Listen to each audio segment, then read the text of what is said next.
shot, extravagance at the end. India बढ़ेगा England से 1 जुलाई से धुलाई का मजा अब सिर्फ सोनी स्पोर्ट्स नेटवर्क के टीवी चैनल्स पर। हमारे चैनल को सब्सक्राइब करें और बेल आइकन दबाएं।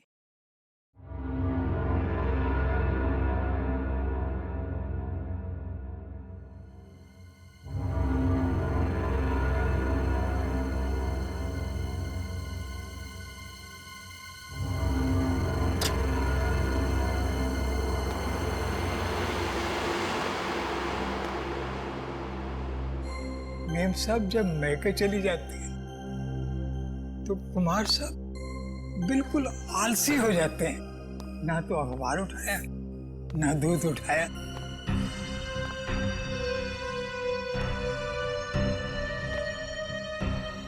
ये ली।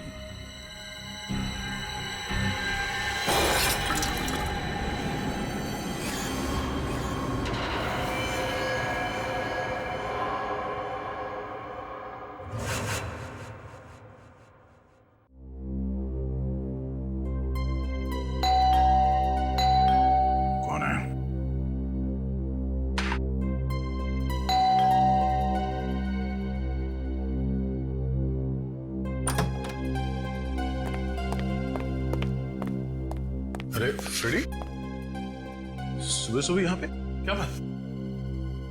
अरे ठीक तो परेशान लग रहे हैं। आप बहुत लकी हो सर। तो ये तुम्हारी परेशानी है? अच्छा हुआ आपने शादी नहीं की, बल्कि मैं कहता हूं किसी ने भी शादी नहीं करनी चाहिए। ओह, तो लड्डू खा के पछता रहे हो आप? बीवी से तू मैं करके आ रहे हो यहाँ पे? हाँ, तू मैं? अरे सर, मेरे घर में सिर्फ मैं चलती है। क्या हुआ क्या एग्जैक्टली?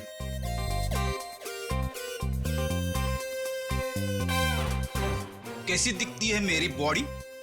एकदम फिट लगता हूं कि नहीं? हाँ हाँ बिल्कुल फिट है। मगर मेरी पत्नी मुझे फैट कहती है। ओह, अब फिट और फैट के बीच में अंतर है कि नहीं? बिल्कुल। मगर उसे कौन समझाएगा?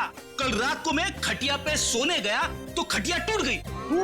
हाँ, इसमें मैं क्या करूं? खटिया पुरानी थी। कहने लगी तुम्हारा वेट बढ़ गया है। तुम एक्सरसाइज नहीं करते? तुमने एक्सरसाइज करना छोड़ दिया? टाइम कहां से निकालूं सर? दिन में सीआईडी की ड्यूटी, शाम को वाइफ की ड्यूटी। अब इस बीच में मैं जिम कब जाऊं सर? मैंने उससे कहा कि तू शाम को अकेली बाजार जाया कर ताकि मुझे जिम जाने के लिए वक्त मिले, लेकिन नहीं, भड़क गई मेरे पे। कहने लगे कि तू पहले तो बहुत टाइम निकालता था, मेरे इर्द गिर्द भौरे की तरह घूमता था, लेकिन अभी 1 घंटे की फुर्सत भी नहीं है तुम्हारे पास। मैं क्या करूं सर? ये तो बहुत गलत हुआ, कुछ करना पड़ेगा। एक काम करते हैं, भाभी को फोन लगा के बात करता हूं मैं उनसे। अरे नहीं सर। क्या हुआ? मरवा दोगे? क्यों? अगर उसे पता चला ना कि मैं कंप्लेंट लेकर आपके पास आया हूं तो वो मायके चली जाएगी घर की चाबी लेकर, और फिर मुझे आपके घर में ही रहना पड़ेगा।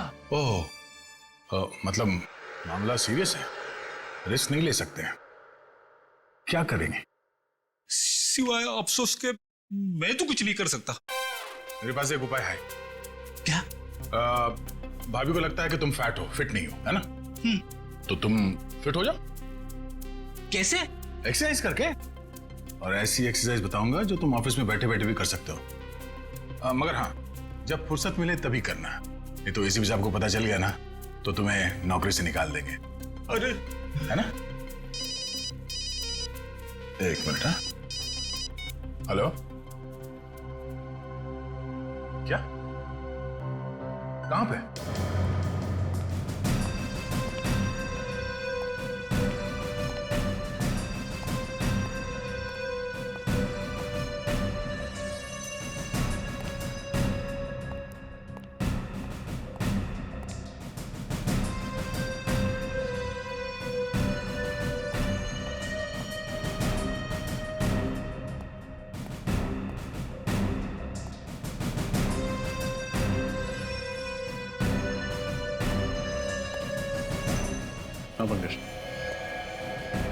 इस बेचारे के बारे में सोच रहा हूँ सर। जिस कैंची से इसने अपने बाल कटाए उसी से अपने प्राण गंवाए।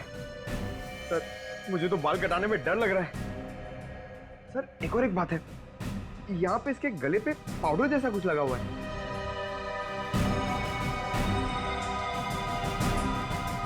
हाँ शंभू जी, बताइए। क्या हुआ यहाँ पर? क्या देखा आपने? साहब रोज मॉर्निंग वॉक पे जाया करते थे और आते वक्त हमेशा दरवाजे पे लगा हुआ अखबार उठा लेते थे। आज सुबह जब मैं काम पर आया तो मैंने देखा अखबार वैसे ही दरवाजे पे लगा हुआ है। तो मैंने सोचा कि साहब सो रहे होंगे, तो मैं फिर उनके लिए चाय बनाकर जब उनके रूम में जाने लगा तो मैंने देखा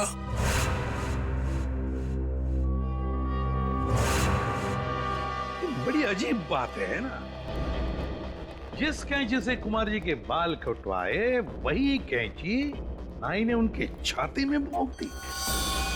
ऐसा क्या हुआ होगा दोनों के बीच में जो नाई ने कुमार जी को ऐसा मार डाला? सर लगता है नाई ने बस आवेश में आकर इनका खून कर डाला, नहीं तो इतने सारे सबूत पीछे क्यों छूट जाता। हाँ, पर रजत क्यों क्यों? अच्छा मुझे एक बात बताओ, आपके कुमार साहब करते क्या थे? ये छोटे छोटे धंधे वाले जो लोग हैं ना, उनको कर्जा दिया करते थे। अच्छा, कर्जा देते थे। वैसे आप कितने सालों से काम कर रहे हैं यहाँ पर? वो जब स्कूल जाते थे। घर के बाकी परिवार वाले कहाँ पर हैं? मेम साहब तो बच्चों के साथ अपने मायके गई हैं दिल्ली। मैंने उनको फोन कर दिया है। एक बात बताओ, क्या कुमार जी अपने बाल घर पर ही कटवाते थे? नहीं साहब, पहले ऐसा कभी नहीं हुआ। वो तो हमेशा सैलून में जाके बाल कटवाया करते थे। मतलब पहली बार उन्होंने घर में बाल कटवाए? इतनी रात गए? हाँ जी। रेडी? इस घर की एक एक चीज को अच्छी तरह से देखो, एक एक सबूत उठाओ और फोरेंसिक लैब भेज दो। रजत, कुमार जी के नाई का पता लगाओ और उठाओ उसे। कुमार के नाई को बुलवा लिया? हाँ सर, इसका नाम सुंदर है और पिछले 4 सालों से कुमार के बाल यही काट रहा था। ये सुंदर, ये कुमार तुमसे ही बाल कटवाते थे? जी सर, 4 साल पहले जब मैंने अपनी दुकान की शुरुआत की थी तब से ही कुमार जी सिर्फ मुझसे ही बाल कटवाते थे और लगभग हर महीने 5 तारीख को वो दुकान पर आ जाते थे। अच्छा, जब कुमार जी का खून हुआ तो आप कहाँ थे? सर, मैं अपने दोस्तों के साथ 10 से 12:30 के शो के लिए गुड मूवी हॉल में सिनेमा देखने गया था। आप चाहें तो मेरे दोस्तों से भी पूछ सकते हैं। उसकी जरूरत नहीं पड़ेगी। पूर्वी, गुड मूवी हॉल का सीसीटीवी फुटेज चेक करो, देखो क्या सुंदर सच बोल रहा है या पिक्चर के बीच में जाकर कहीं आया तो नहीं। पंकज, जब तक फुटेज चेक नहीं होता चाय कॉफी पिलाओ इसे। हैं? एक बात समझ में नहीं आ रही, जो आदमी, मेरा मतलब है कुमार, हर महीने के 5 तारीख को ही बाल कटवाता था, उसी रात, मौत की रात 11 बजे ही बाल कटवाने की उसे क्या जरूरत पड़ी? सर, हाँ सर, अभी भी पता चला है कि बैंड्रा में एक आदमी का खून हो गया है और उसे भी कुमार की तरह मारा गया। उसकी लाश को फॉरेंसिक लेके आ रहे हैं सर। 2 खून एक तरीके से, कहीं दोनों खूनों में कोई संबंध तो नहीं? विजीत, अब तो ये साळुंखे ही बताएगा क्या संबंध है इन दोनों खून में। हाँ साळुंखे, उस सलून किलर के बारे में क्या पता चला? बॉस, खूनी बहुत ही पेशेवर हेयर स्टाइलिस्ट है। उसके हाथों में हुनर है अच्छे बाल काटने का। साळुंखे साहब, क्राइम सीन पर जो सारी चीजें मिली थी, कपड़े, कैंची, बाल, उनसे कुछ और पता चला? कुछ खास नहीं रजत। खूनी इतना होशियार है कि उसने जरा भी, बिल्कुल भी अपनी उंगलियों का निशान नहीं छोड़ा कहीं भी। यहां तक कि कैंची पर भी अपना कोई उंगलियों का निशान नहीं छोड़ा। लेकिन एक खास बात है बॉस जो पता चली है। वो क्या? बॉस, याद है इन दोनों के गले पर हमें पाउडर मिला था। सालू के साथ बाल काटने के बाद हेयर ड्रेसर गले पे पाउडर लगाता ही है। हाँ, लेकिन ये एक लाइट ग्रे कलर का पाउडर था और इनफैक्ट तो बॉस ये पाउडर था ही नहीं। साळुंखे, पाउडर नहीं है तो फिर क्या है? सब वो राख है, वो भी इंसान के अस्थियों की राख। क्या? राख? इंसान की अस्थियों की राख? हाँ बॉस, और 2 अलग अलग आदमियों की राख। और उस राख का डीएनए करने से पता चला कि जिन लोगों की राख है वो आपस में रिश्तेदार हैं। दोनों आदमी थे, इसलिए रिश्ते में वो दोनों या तो भाई भाई थे या फिर बाप बेटा। भाई भाई या बाप बेटे, मतलब ये खूनी जिस कैंची से बाल काटता है उसी कैंची से खून करता है उन लोगों का, और फिर उनके गले पर इंसान की अस्थि की राख लगाता है। बड़ी अजीब बात है ये। हेलो, क्या? कहां हुआ ये? उसके हाथ में बंदूक थी, कैंची थी। आप वहीं रुकिए, हमें भी पहुंचता है। क्या हुआ सर? कहीं कोई ऐसी लाश तो नहीं मिली? अभी तक तो नहीं सर। हाँ, एक औरत का फोन था, किसी आदमी ने पार्किंग लॉट से उसके हस्बैंड को अगवा कर लिया। उसके हाथों में कैंची थी। अगवा करने वाले के हाथ में कैंची थी? कैंची? तो फिर रजत यही है, ये कैंची वाला हमारा खूनी, यही है ये हेयर स्टाइलिस्ट, सलून किलर।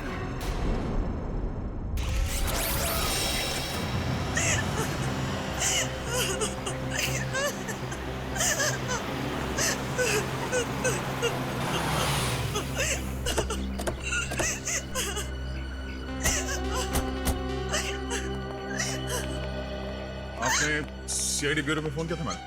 हाँ सर, मैंने ही फोन किया था। सर, वो लोग मेरे पति को ले गए सर। मेरे पति को बचा लीजिए सर, बचा लीजिए मेरे पति को। एक मिनट मैडम, शांत हो जाइए। आप ठीक से बताइए हुआ क्या, कौन ले गया आपके पति को? मुझे नहीं पता सर, मैंने उसे पहली बार देखा था। उसने अपने मुंह पर रुमाल बांध रखा था। मेरे पति जैसे ही गाड़ी से निकले, पता नहीं कहां से वो सामने आ गया और मेरे पति के मुंह पर रुमाल रखकर उन्हें बेहोश कर दिया। मैंने उन्हें बचाने की कोशिश भी की सर, लेकिन उस आदमी के हाथ में कैंची थी।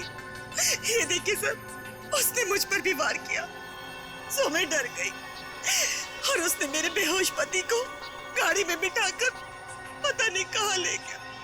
सर, मेरे पति को बचा लीजिए सर, बचा लीजिए सर मेरे पति को।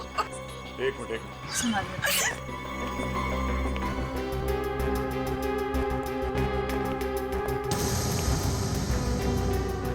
सर, यहाँ पे एक रुमाल पड़ा हुआ है।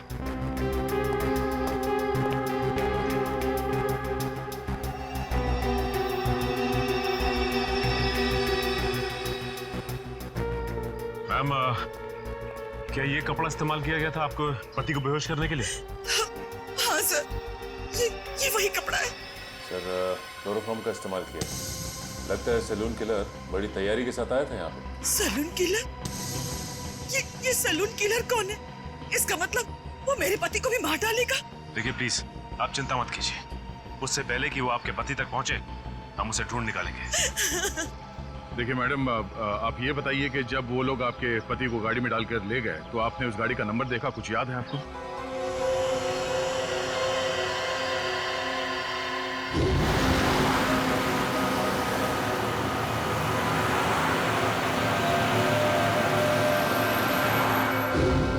नहीं सर, नंबर प्लेट पे तो काला रंग लगा हुआ था, लेकिन गाड़ी के पीछे साइड पे कांच पे एक स्टिकर चिपका था जिसमें Q1 लिखा था। Q1? क्या उस स्टिकर पे कोई म्यूजिकल साइन भी बना हुआ था? हाँ, हाँ, हाँ। श्रेया, तुम इस Q1 के बारे में कुछ जानती हो? हाँ सर, Q1 एक दुकान है जहाँ गाड़ियों के म्यूजिक सिस्टम्स बेचे जाते हैं। ओह, गाड़ी के नंबर प्लेट को काली करने से उसने सोचा कि वो बच जाएगा। बेवकूफ आदमी। Q1 music.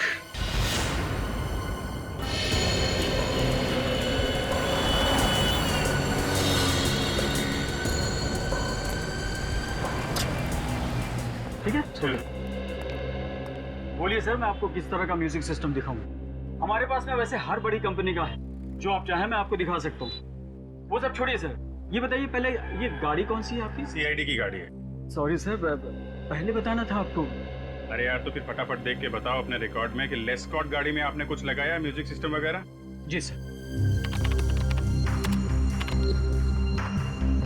जी हाँ सर, इस तरह की 4 गाड़ियों में मैंने ऑडियो सिस्टम फिट किया है। सिस्टम का जवाब नहीं सर, मार्वलस। इसकी जितनी भी तारीफ कर रहे हैं सर, बहुत ही कम है। इसका नंबर देंगे आप? नंबर नंबर निकालिए। निखिल, पता करो ये गाड़ियां किसके नाम पे रजिस्टर्ड हैं और इनके पते क्या हैं। उन्हीं इन्हीं में से कोई है। सर, सब जगह देख लिया, बस ये आखिरी जगह बची है। हाँ निखिल, पिछले 3 जगहों पे तो कोई सुराग नहीं मिले। देखिए यहाँ कौन मिलता है। अरे ताला लगा हुआ है।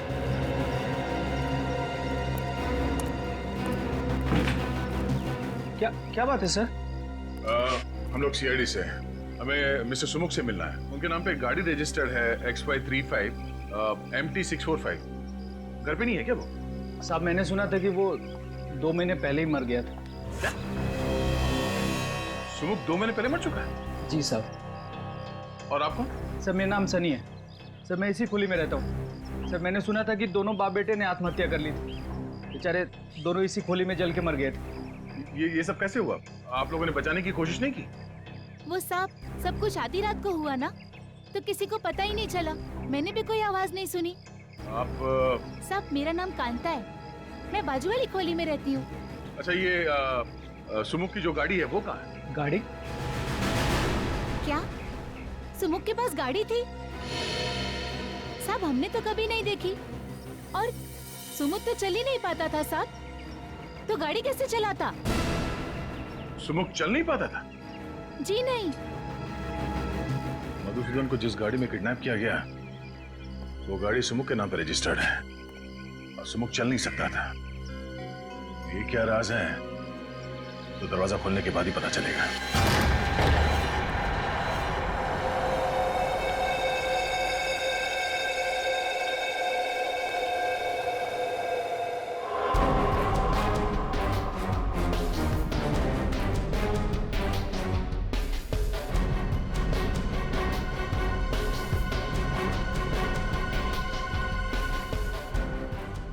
2 लोग जलकर आत्महत्या कर लेते हैं। जब तक दोनों जलकर पूरी तरह से राख नहीं हो जाते, यहाँ पड़ोसियों को कुछ पता तक नहीं चलता। बड़ी अजीब बात है।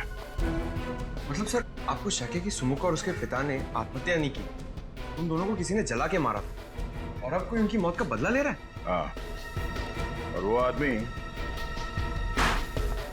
सुमुख का कोई करीबी दोस्त हो सकता है या फिर उसके पिता का कोई करीबी रिश्तेदार। लेकिन एक बात है। वो कैसे?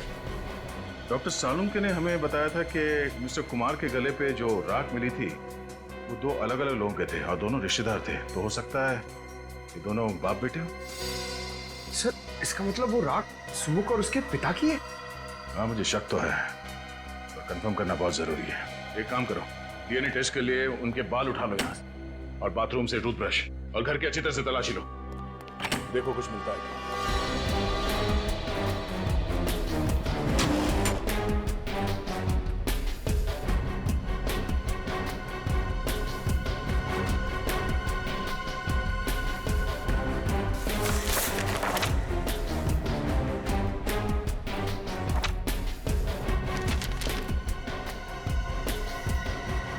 सर, ये एनवलप मिला अंदर से।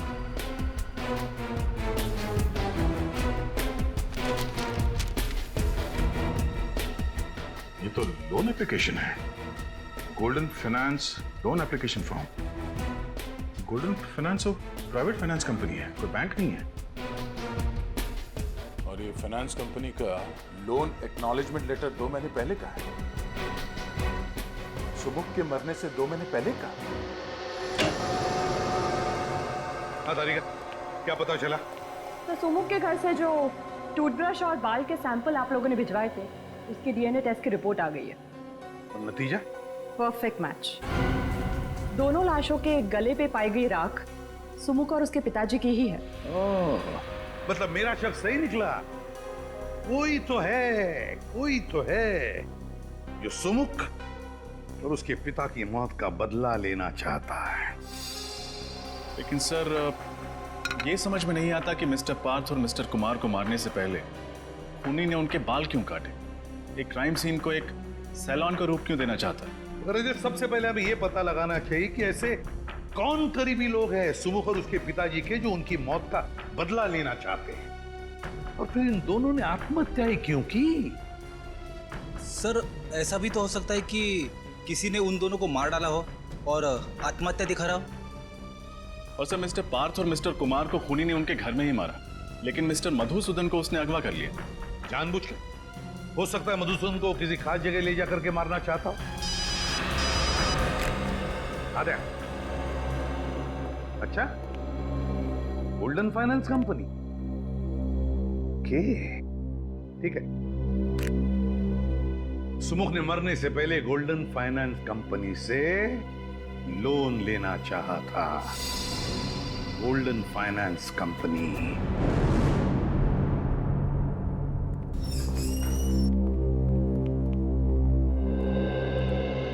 Hello sir, welcome to golden finance. कहिए मैं आपकी क्या मदद कर सकती हूँ? देखिए, हम लोग सीआईडी से हैं और आपकी कंपनी के मालिक रघुवीर से मिलना चाहते हैं। सर सीआईडी से? क्या बात है सर? हमें उनसे कुछ पूछताछ करनी। कहाँ है वो?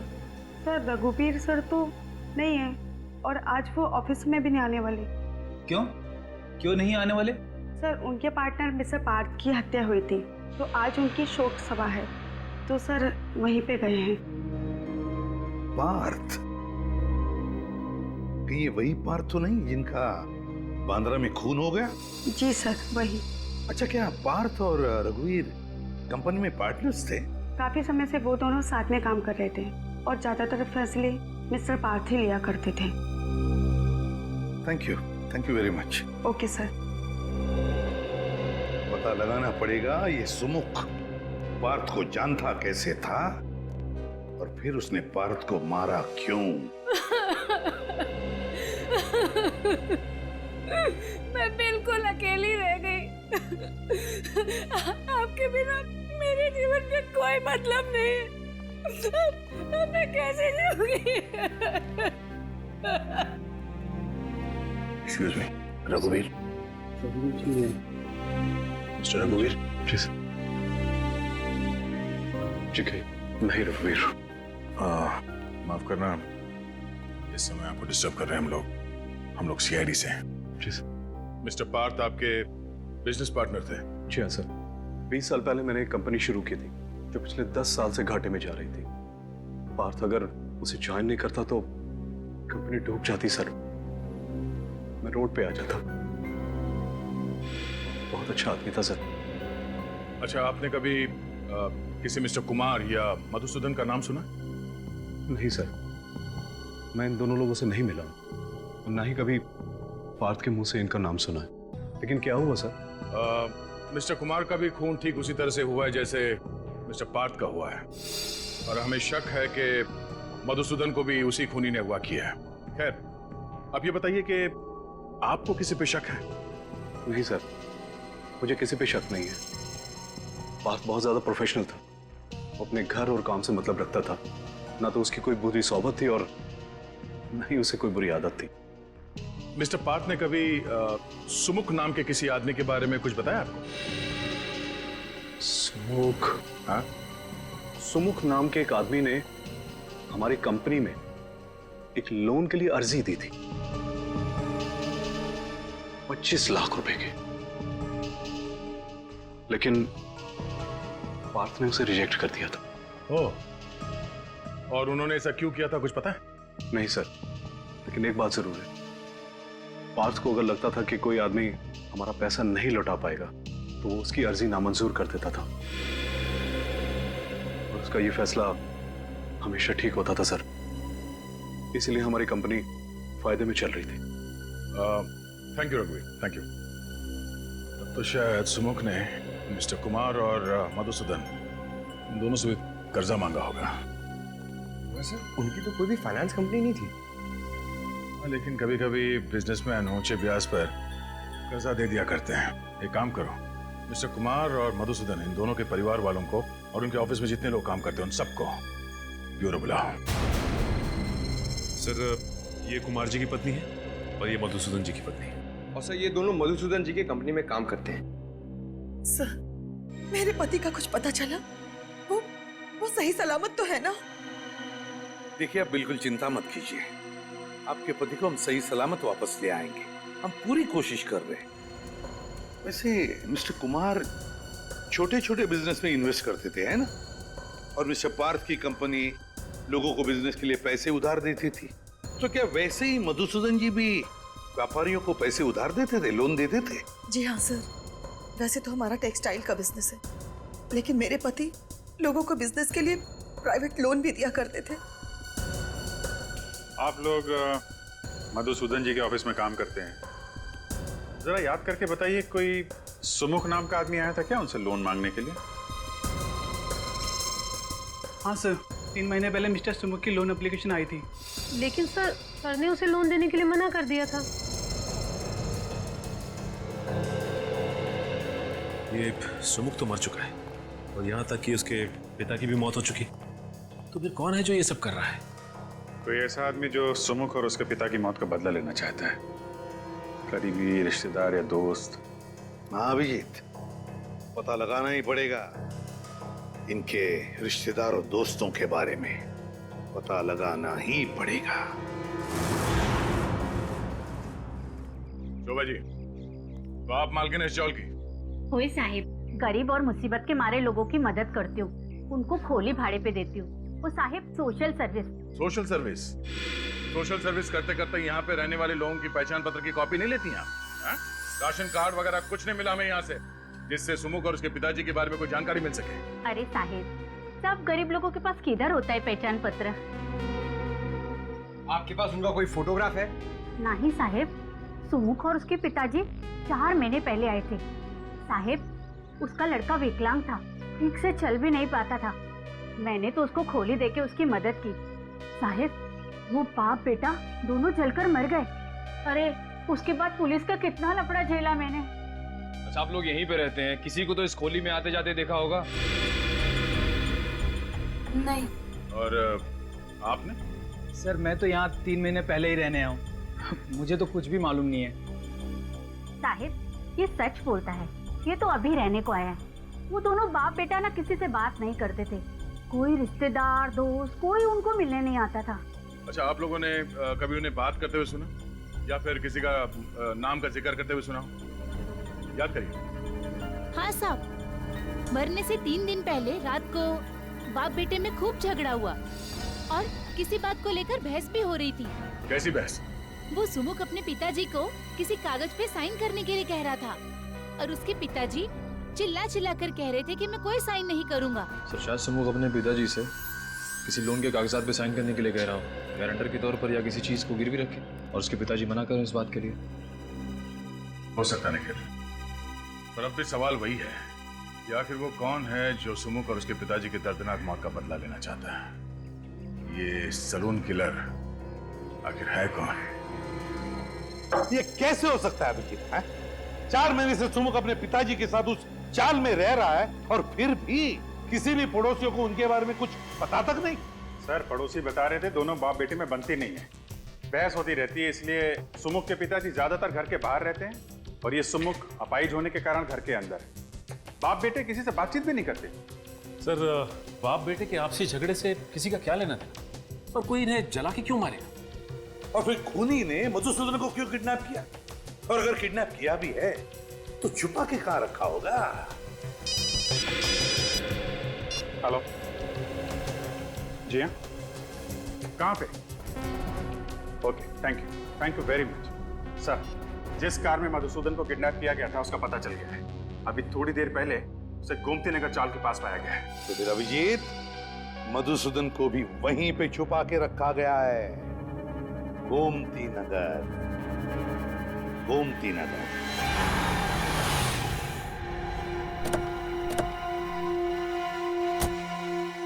यहां से हमें पैदल ही जाना होगा, लेकिन सावधान रहना, खूनी कभी भी कोई भी हरकत कर सकता है। इस बार वो हमारे हाथों से बचना नहीं चाहिए।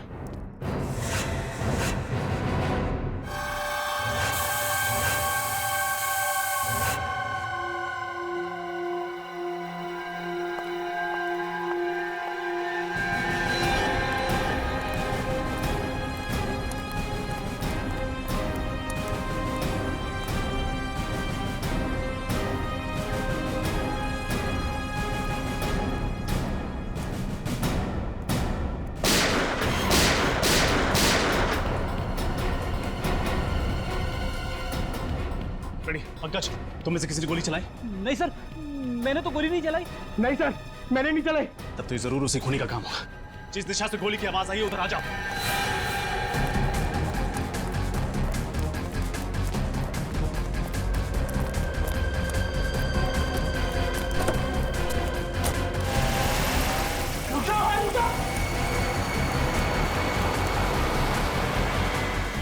Q1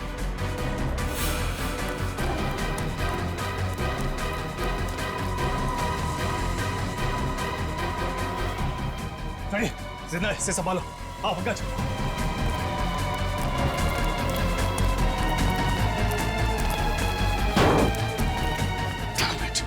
खूनी को पता चल गया था कि हम यहाँ पहुंच चुके हैं। वापस चलो।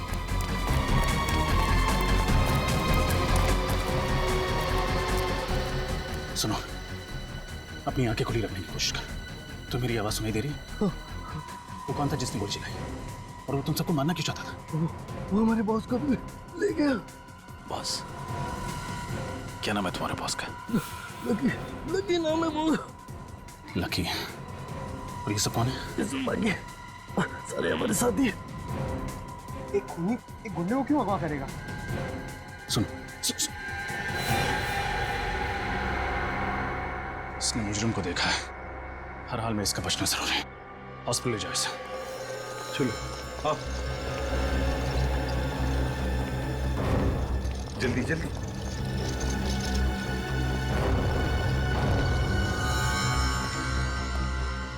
आप लोग यहीं ठहरिए, इसका ऑपरेशन करना होगा। देखिए डॉक्टर साहब, इस आदमी के बयान पर 2 लोगों की जान दांव पर लगी है। 2 लोगों की जान? मैं कुछ समझा नहीं। डॉक्टर साहब, हम एक खूनी को ढूंढ रहे हैं। उसने 2 खून किए और 2 लोगों को पकड़ के रखा है, और उसके बारे में सिर्फ यही बता सकता है। अभी यही देखिए, उसको होश ऑपरेशन के बाद ही आएगा। वो बहुत बह चुका है। मैं आपसे कोई वादा नहीं कर सकता। हाँ, मैं अपनी तरफ से पूरी कोशिश करूंगा। कोई तो रास्ता होगा जिससे थोड़ी देर के लिए तो होश में आ सकता है। प्लीज डॉक्टर साहब, ऑपरेशन में वक्त लगेगा और इसे होश में पता नहीं कब आएगा। उन 2 लोगों की जान बचाने के लिए 1-1 मिनट कीमती है। अगर ऐसा है तो एक रास्ता है, हम इसे होश में ला सकते हैं। क्या? मैं इसको एड्रेनालाइन का इंजेक्शन देता हूँ। नर्स, जल्दी जाओ। उसको देने के बाद इसको तुरंत होश आ जाएगा, लेकिन उसका असर कुछ देर तक रहेगा। लेकिन उसके बाद इसे फौरन ऑपरेशन थिएटर ले जाना होगा, और मैं आपको 1 सेकंड भी नहीं दे सकता उसके। ठीक है।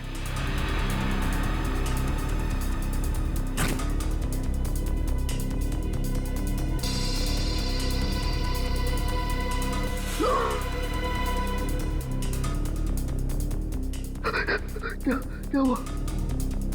मैं कहाँ हूँ? चौल में किसी ने तुम पर गोली चलाई थी। कौन था वो आदमी? सुमुख का भूत लकी भाई को उठा ले गया। सुमुख का भूत? हाँ, लकी भाई ने उसे मार दिया था। अब वापस आ गया। ये बेहोश हो गया है, इसको ऑपरेशन के लिए ले जाना होगा। चलो।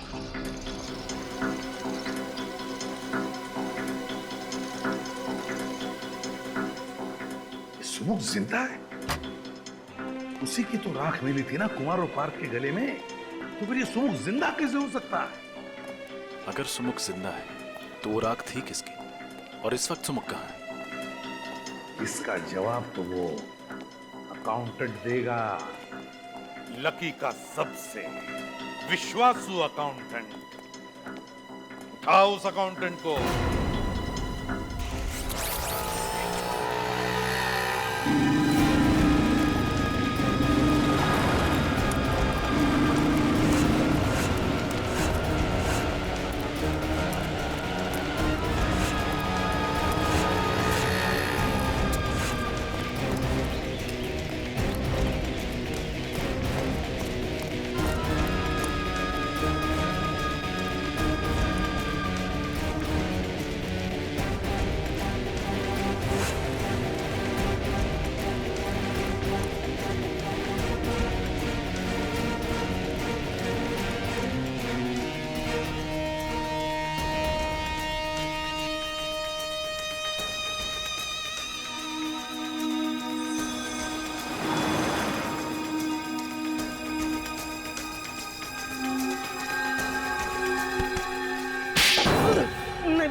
मैं बताता हूँ, सब कुछ बताता हूँ। तो बताओ मिस्टर विजय, तुम एक MBA हो, कहीं भी नौकरी कर सकते थे। फिर भी तुमने लकी जैसे क्रिमिनल के लिए काम करना उचित समझा।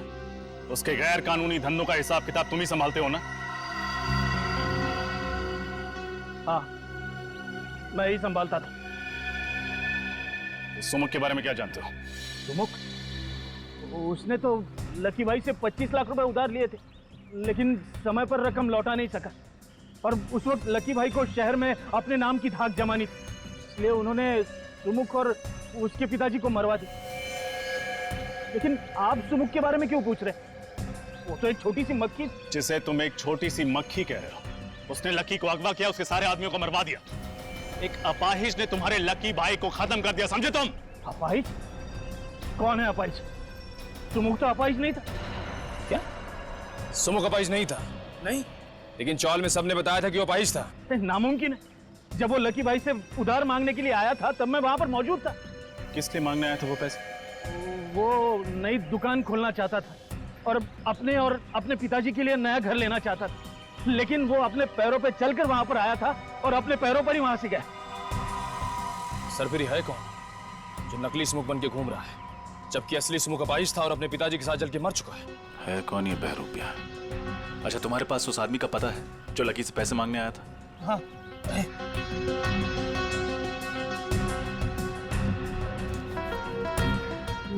मांडवा गली खोली नंबर 4। मांडवा गली खोली नंबर 4? ये तो वही चौल है जहां पे हम लोग जाके आ चुके हैं। ये वही जगह है जहां लकी ने अपने गुंडों को भेजा था सुमुख और उसके पिताजी को जला के मार डालने के लिए। एक मिनट, मेरे पास उस नई जगह का भी पता है। सुमुख ने दुकान बनाने के लिए इस जगह को भाड़े पे लिया था। 12 मयूर चौक, नविहार लेन। नविहार लेन, उसकी दुकान चलते हैं। बहुत कर ली उसने दुकानदारी। तुम पागल हो गए हो क्या? ये क्या बेवकूफी है? देखो मुझे जाने दो, मैंने तुम्हारी मदद की है और तुमने मुझे जबरदस्ती बांध के रखा हुआ है। देखो देखो, सारा किया धरा इस लकी का है। तुम्हारे बाबा को मैंने नहीं मारा है, तुम्हारे बाबा को इसने मारा है। क्या बकवास कर रहा मधुसूदन? हाँ, जब इसने बचा हुआ पैसा नहीं दिया तो तेरे कहने पे मैंने इसके पिता को मारा और इल्जाम मुझ पर लगा रहा तू। देखो मुझे जाने दो, तुम्हें जितना पैसा चाहिए मैं दूंगा। मैं सच कहता हूँ, ब्याज भी नहीं लूंगा, सच कह रहा हूँ। क्या हुआ लकी? बोलती बंद ना। सर मेरा नाम सनी है सर, मैं इसी खुली में रहता हूँ। हाँ? और आप? Mister Madhusudan, textile industrialist. कितनी उम्मीद लेकर आया था ना मैं तुम्हारे पास। मैं तो बस एक छोटा सा सैलून खोलना चाहता था।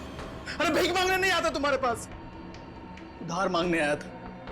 पूरे कागजात नहीं थे मेरे पास बैंक से लोन लेने के लिए। मजबूर तुम जैसे प्राइवेट इन्वेस्टर्स का दरवाजा खटखटाना पड़ा, पर तुम जैसे लोग खून चूस लेना चाहते हो हम जैसे गरीबों का। नहीं, लेकिन मैं ऐसा...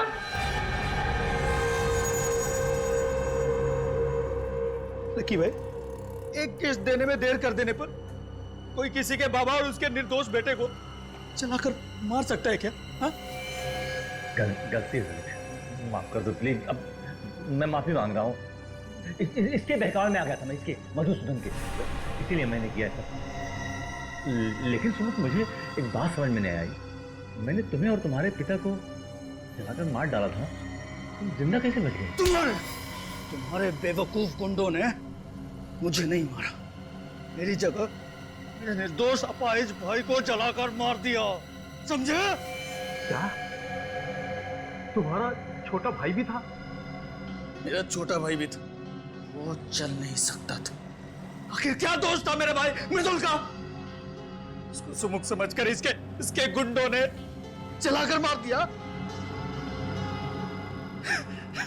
मधुसूदन, तुम यही सोच रहे हो ना कि आखिर अभी तक मैंने तुम्हें जिंदा क्यों रखा है?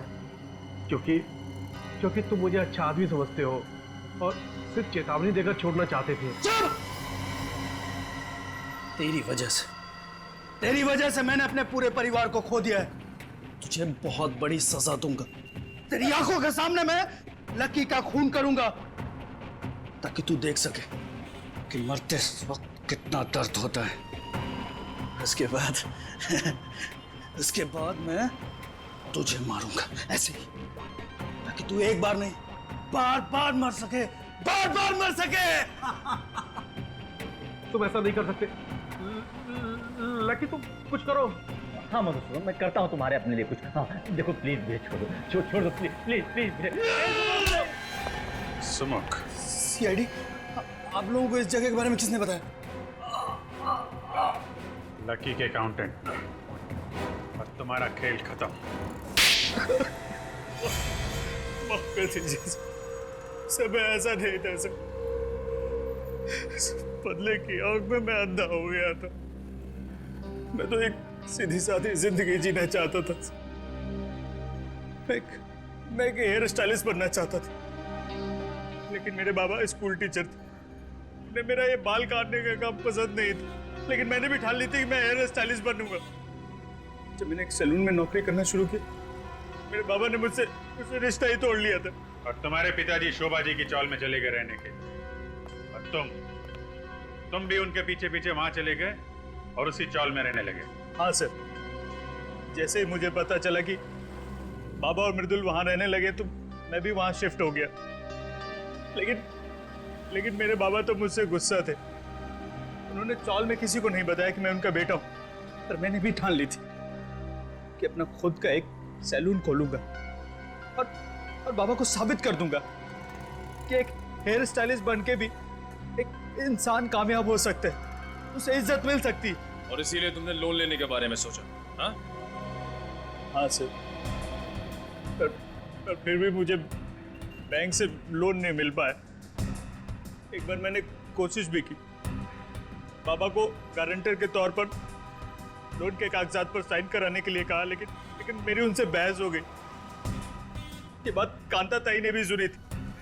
पार्थ और कुमार, उन लोगों ने भी मुझे कर्जा देने से मना कर दिया था सर। और आखिर में सलून खोलने के लिए तुमने लकी से पैसे उधार लिए, क्यों?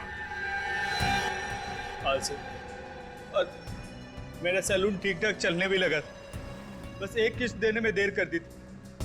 लकी ने अपने गुंडे बेचकर मेरे बाबा और मेरे छोटे अपाहिज भाई को जलाकर मार दिया था।